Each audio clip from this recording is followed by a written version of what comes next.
Shalom Aleichem, this is Rabbi Kovacs, and Mishnah Yomi is in chapter 11 of Nedarim, Mishnah Dalit. We're continuing to learn about when a husband can annul the vow his wife has made because it causes self-affliction or interferes with the relationship or the family dynamics. So Konam, she says, a ban, she'eni ose alpi abba. I'm not doing anything for the mouth of your father, meaning I'm not cooking for your dad anymore. Alpi avicha. Or your father. So the first one is her own father. She says, I'm not going to cook for my own father. I won't cook for your father. Al pi achi, or my brother. Al pi achicha, or even your brother. In these cases, eino yachol lachafer. The husband can't nullify the neder because it does affect the relationship, but with someone else, not with him. Now the Mishnah turns to a case where she said, she'eni ose al picha.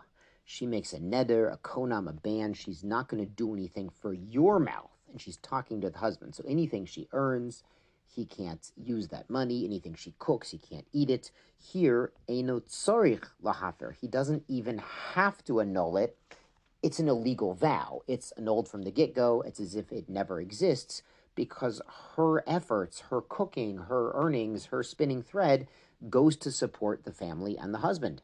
Rabbi Akiva qualifies this. Yafer, he says the husband should annul such a vow. Shema tadif, alov yoter mina roi lo, because maybe she will earn extra for him, more than the normal amount. Now, we said in Ketuvot, there's sort of a normal amount of earnings a woman is expected to contribute to the household. Obviously, as we explained in Ketuvot, the husband has the responsibility to be providing for the family and feeding and clothing and putting a roof over their heads, but every wife was expected to contribute something towards the household expenses.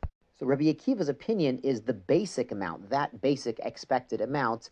She has no power to say the husband and the family cannot use it. But if she goes ahead and spins more thread and earns more money and buys low, sells high, and makes a bunch of money, then technically that's just hers, and the family has no right to it if she has taken a neder to ban them from using it.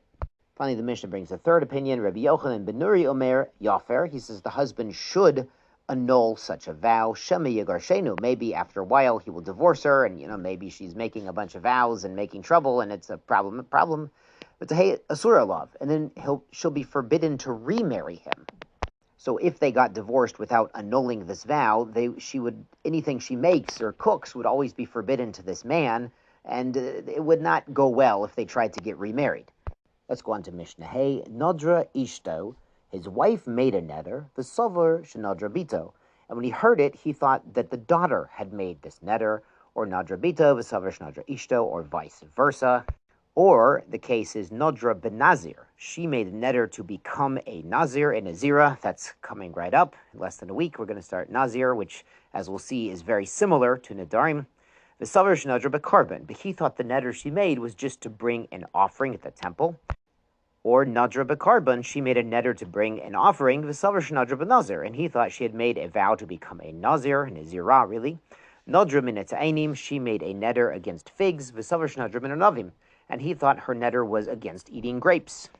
Nadra min anavim, from the grapes, was actually the neder v'savar shenadra min etainim. He thought it was figs. All of these cases, there's a mistake, either in the person who made the neder, he had the wrong person, or the subject, the target of the neder, was incorrect. Harezeh yachazor v'yafer. So he has to go back when he knows the actual information and be mefer again. If his annulment was based on mistaken person, mistaken information, mistaken content, it's not a real annulment.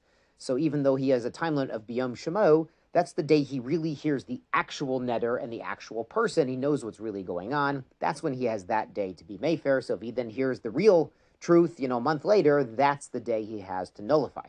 Gasher kochachem zay gesund.